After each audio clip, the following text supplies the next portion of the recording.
years, you've attended countless conventions such as this one. You've always been present in the public eye. So why has that been quite important to you to do that and engage with your fans of all your works? Probably because I missed the opportunity right at the beginning.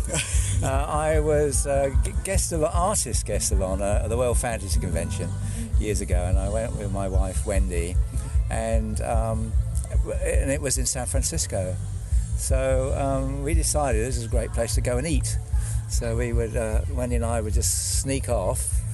During the day, people would see us holding hands, and off we were going and to eat. And we somehow missed the fact that as I was guest salon, I should be present, and so because I didn't actually quite understand why I was there. I mean, why I was there because we had done my various work up to then, plus the Fairies book, and I had missed the fact how important it is to meet the people that are engaged with your work. And so I try to do it much more nowadays, precisely for that reason, because otherwise it's just me and a drawing board and some ideas, and I'm having a dialogue and with an intention of it communicating, but I have no idea if it really is until somebody tells me, and somebody stands in front of me and said, "But I've loved what you've done," or "It's meant this to me," and that means my work is working, literally working, but also it means me as an artist and a human being, I've achieved something more. Yeah, that's the purpose of art, isn't it, as well? A lot of people, when they look back on these famous projects like Dark Crystal, they do at the time think, to me, it was just a job. But certainly from an artistic point of view, you're always trying to communicate a message in your work. Yes, I mean, not that we knew when we were working on that film in particular exactly what the message was.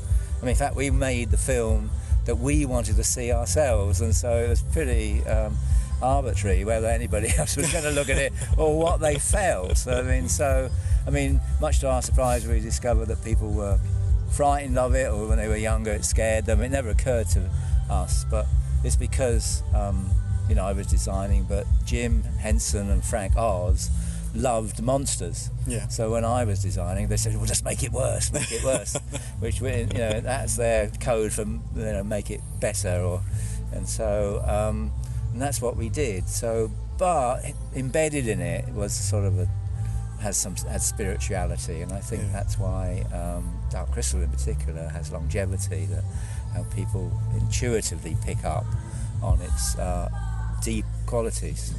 I think on that note as well, actually, how did you feel about the original different languages that were used for each of the races? Would you, certainly from a commercial point of view, it needed to be successful so it could reach audiences? Yes. What was your view on them? Well, I guess we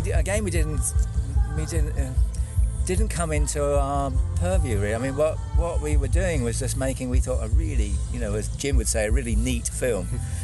So we got very excited about that, and also the creatures needed lots of expression, and so having a language that was a made-up language. I mean, it was a made-up language in terms that it had its own syntax. It had it really was a working language we had invented, and so we just thought it was a perfect example of how a world could be created that you've never seen or experienced before.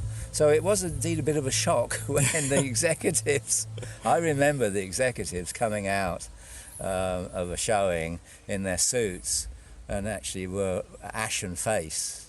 And we went, uh-oh, because what they were expecting, of course, was Muppets and it being fun, but so they couldn't understand it. So Jim had to really sort of scramble around a bit to tidy up the story, tidy things up, so it was more accessible. Yeah.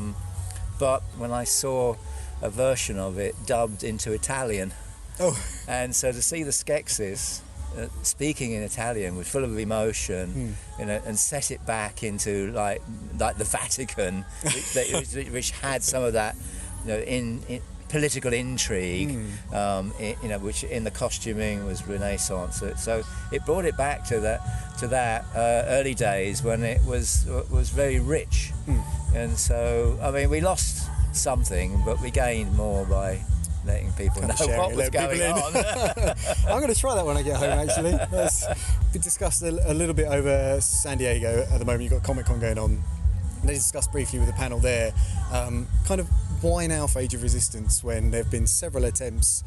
One, interestingly, the animated version that I've heard you mention. How and why do you think it's all come together now? I would say absolutely the genius of Netflix is that they saw the quality that puppetry brought to the original film, and that we've always known is that when we finished Labyrinth, we were expecting to make more films, and in fact I was about to make another film with Jim. It was like one of the last things but when he phoned me up and spoke to him about doing another film, and then he died. But we were really expecting to do more puppets, but then CGI sort of started to take over, and then it sort of has overwhelmed us. And I think there's nothing wrong with CGI at all. I mean, it's very, very exciting technology in storytelling, but I think we lost some things that the physicality of puppetry could bring. And so Netflix said, well, why don't we just really go back to try and get some of that excitement again? Because we did a little thing at the beginning just as like a test, and we had some puppetry in it plus a bit of CGI, and they said, no, we really want the puppets. And so it's a choice that's been made, and I think it's all the better for it, because we have been attempting to get Dark Crystal going again over the years, and indeed it always seems to end up as some sort of animation, and it always seems to be some dilution of it, and it's just wonderful to be recognised for what it really had, which is an immediacy to it, and also the immediacy comes from it being real. Do you think it strengthens the message as well, because it's so tactile, because it's so physical, that it strengthens the message that the story is trying to tell as well?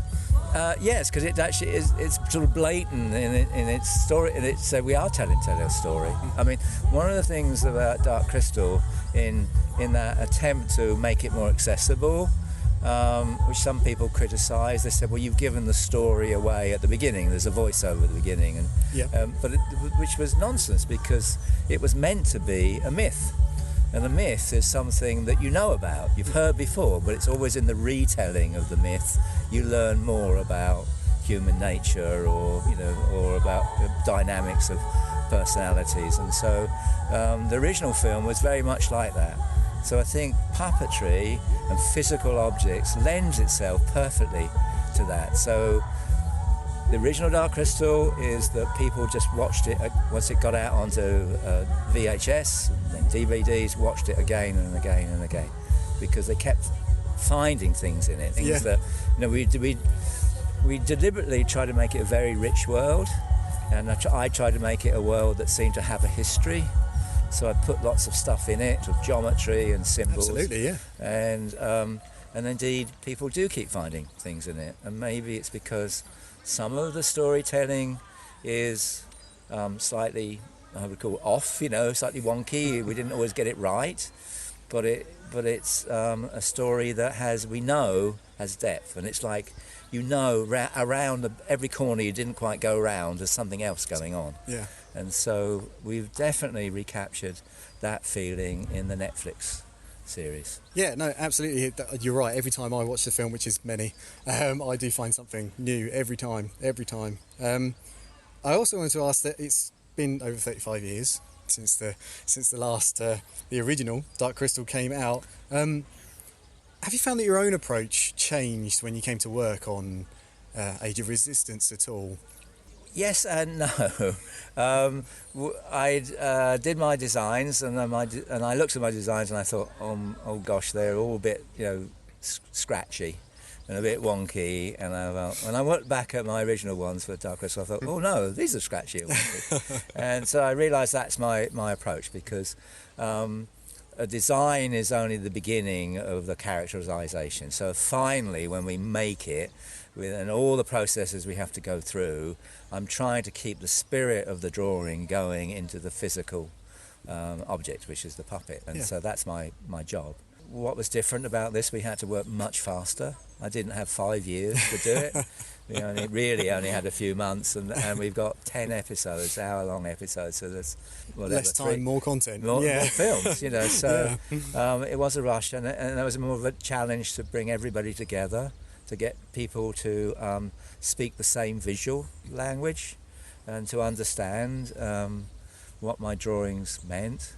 It was a bit off at the beginning, but once they understood my drawings are meant to be wonky, it's because they're organic.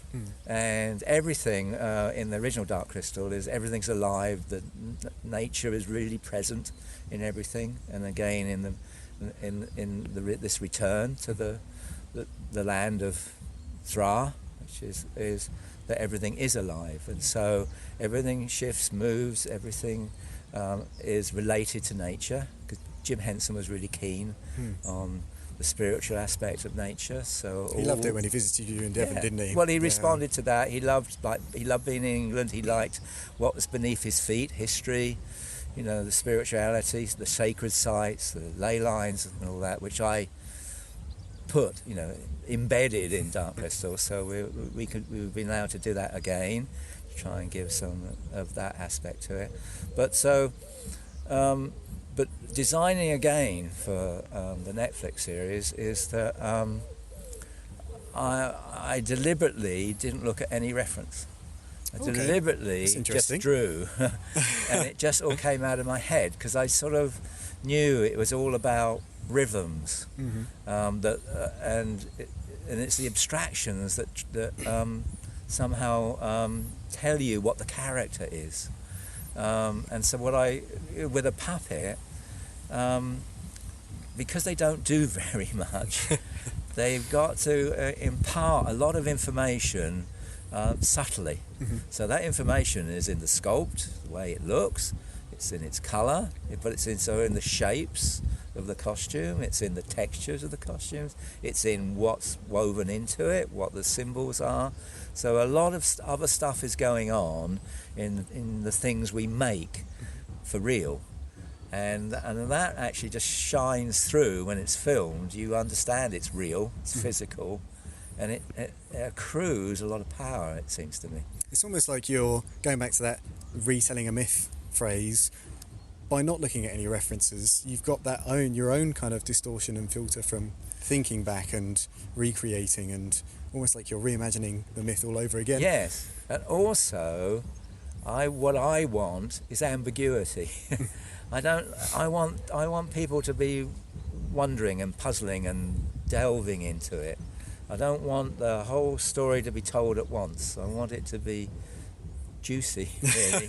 Little tidbits. Yeah. And because it imbues it with life, and it means it's going to go on. I mean, forever. It's because new generations looking at this new one game will discover new things in it, because you've left things slightly slightly not finished, but it's the ambiguity I fight for. It's not always understood by the producers, but I think it's a valuable thing to have, and hopefully I've done it. Like you say with CGI, it can be quite clean cut, so it kind of counteracts what you're aiming for there. I did wonder, with the new series that they're using CGI to support, you discussed it a little bit in your talk today already at this event, but have you been inspired by any of the new techniques or technology whilst working on Age of Resistance? Because I think back to when you saw Robbie Bennett on his stilts and you thought Landstrider. Is there anything else that's kind of sparked you and thought, actually, that's inspired me to? Well, sort of. I mean, in a different way, actually, is that because we've been engaged with making things again, and part of the joy is actually literally getting your hands dirty, getting paint and things, and aging things down and making things with your hand, because a lot of things happen between your brain and your heart and your hand, and you make something, and you've got a magical object there, whereas if you have to go through a computer, that's not happening.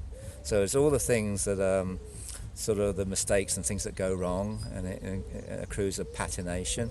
So we do it on the small scales of the detail, but on the larger scale of actually creating a creature. So we've been very passionate about that, and people have just really enjoyed it so much. And so I've been fighting for that, and probably a bit unfairly, like doing down CGI. But I also say there's a lot of great CGI, some beautiful stuff, and also a lot of it is the good stuff is that you don't notice it. I think that's always the best. Or if you are experiencing it, you're experiencing it emotionally, so it means it's not getting in the way. Yeah. So a lot of the CGI, I think, is the stuff that gets in the way is because it's clumsy. It's not done well is really the true answer to that. Notice it for all the wrong reasons. Yeah. So having thought about that, I've been recently working on something for myself, which are strange little characters, which were doodles in a sketchbook, but I've started to work them up a bit now, and they're all what I would call like states of mind. So and I've been deliberately doing what I would call non-drawing. I mean, I'm being very careful not to tidy things up, that when I'm drawing there was distortions and some things are bigger than others, and they're very odd shapes. I'm looking at them, I thought, I don't think a puppet would be very good for this. I think CGI would be perfect for it. But it's because I think with puppets, my skill as a designer for puppets is to try and figure out how you're going to build it. You still got to remember that functionality, haven't you? So often the final design comes from how it's done. So the form is following, the function of how we're doing it, which makes it has a purer, much more direct artistic feel and a direct emotional feel, because the characterization is absolutely aligned to its physicality.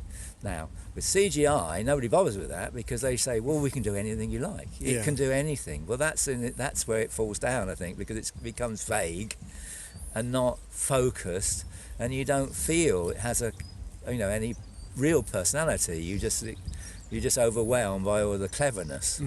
And so I think that I forgot what the question was. That's right. But the functionality keeps it natural, doesn't it? Because like all of us, we're all anatomy, we're all joints, and But it's absolutely limitations is what I like to work with. The fact that puppet can't do very much, but what it can do, you make the most sensational thing.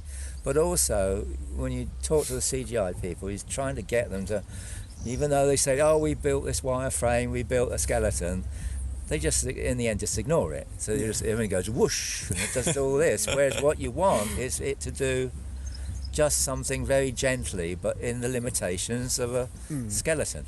In the recent teaser trailer they showed at San Diego, one moment that sticks out in my mind, it's so simple, but it's when Deep lights a fire with a flint and a stone. It's just that's just that simple motion.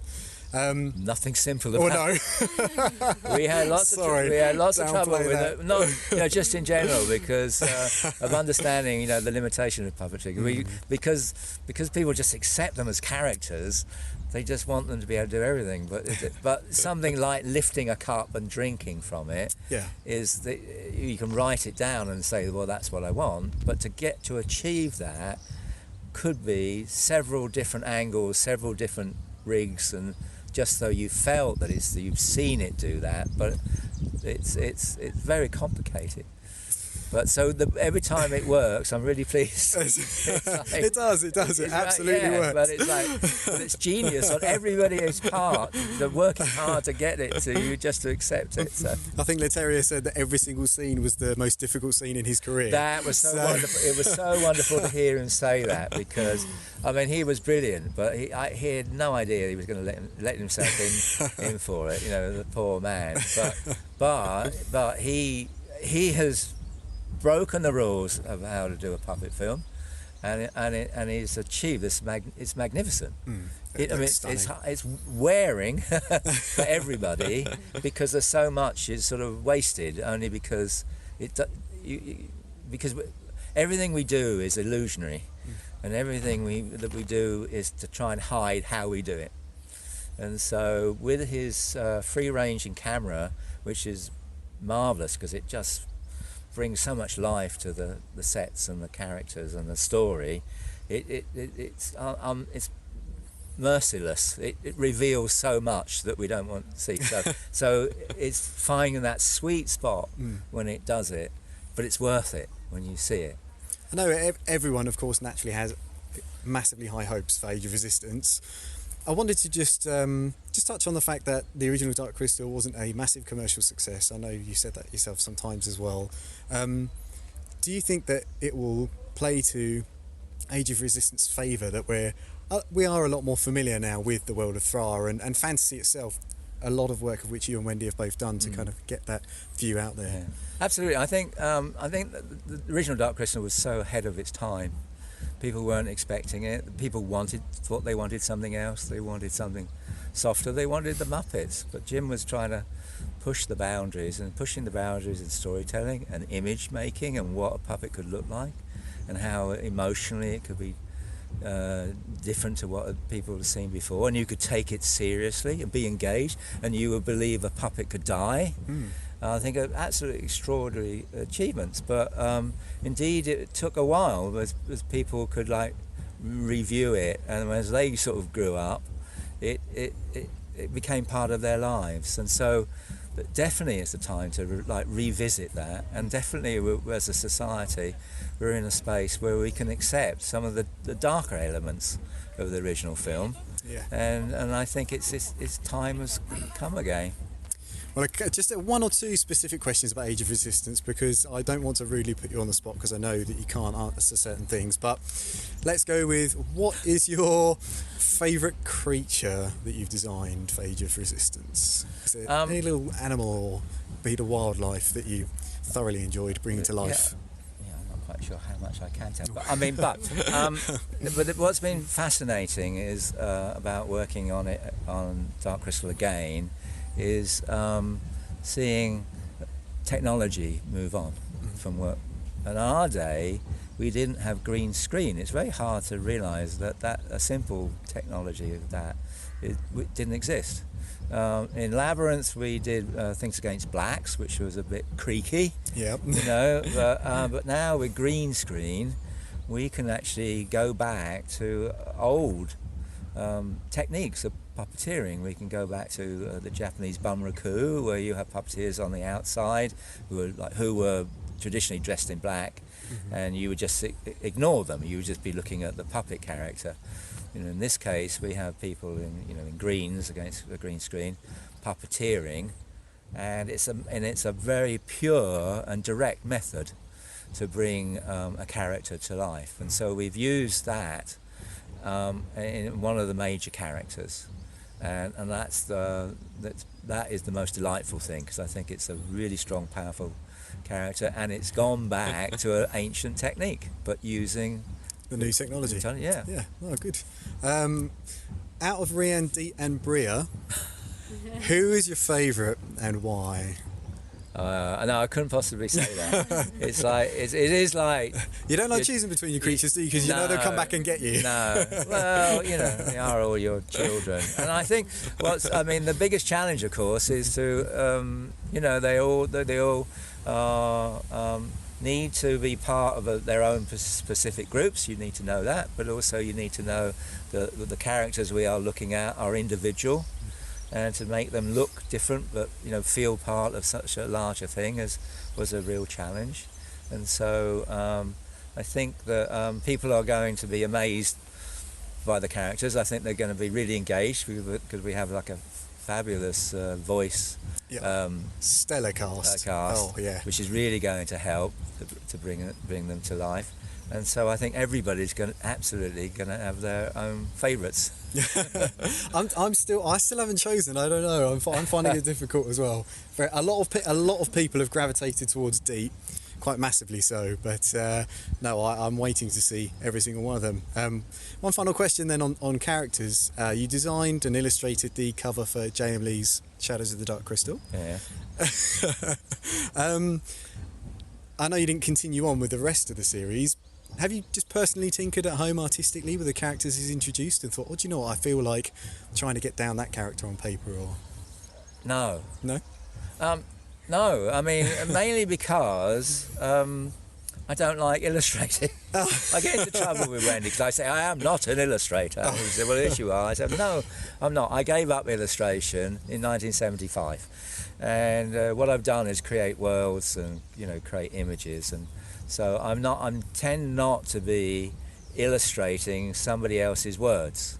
And so part of my frustration about this, what's been going on, is I don't like to illustrate somebody else's story. I don't like when they write a script and say basically I got to design this character. What I want is them to write at this point there is a character that does this and this, and then I can invent something that I think is going to be much more dynamic, much more interesting.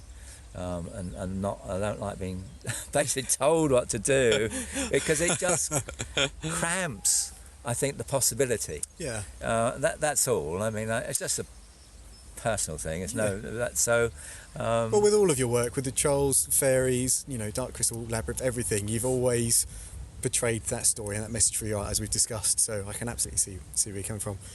On a final note, it was really nice to see in the teaser trailer even just snippets of you and Wendy and Toby all together in the workshop. Has it been quite nice? Has it been a trip down memory lane to when you obviously first met Wendy, and then later on in Labyrinth when you... Yes, I mean, there was Toby?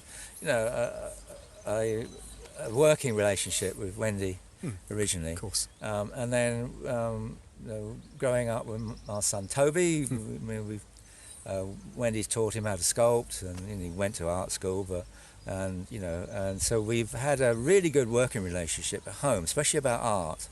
And the thing that I really enjoyed about my relationship with my son is he's really talented, so it means that our conversations about art are real, so we can have arguments about things, but as we respect each other, it works. And so actually really working with him on a project where we are arguing about what something might look like, and is great, because we always end up in a better place. And because when we knock around ideas together, we really get somewhere, and that's been wonderful to do. And the best moments have been on our knees, 6:30 in the morning in the front of a costume, desperately gluing things on, aging it down just to get it finished to go on set, and just literally working side by side and getting our hands dirty together, and that's been great. So as a family, because some weekends we'd be working on the project and there would be nobody else there at the weekend, and we'd be there, we say, well, somebody's got to finish this film, and that's been an absolute joy to work together. Wonderful. Well, we're certainly all glad that you've been working on it, and thank you very much for your time. You're welcome. Look forward to it coming out on August the 30th, and I'm sure we will thank you very much then as well.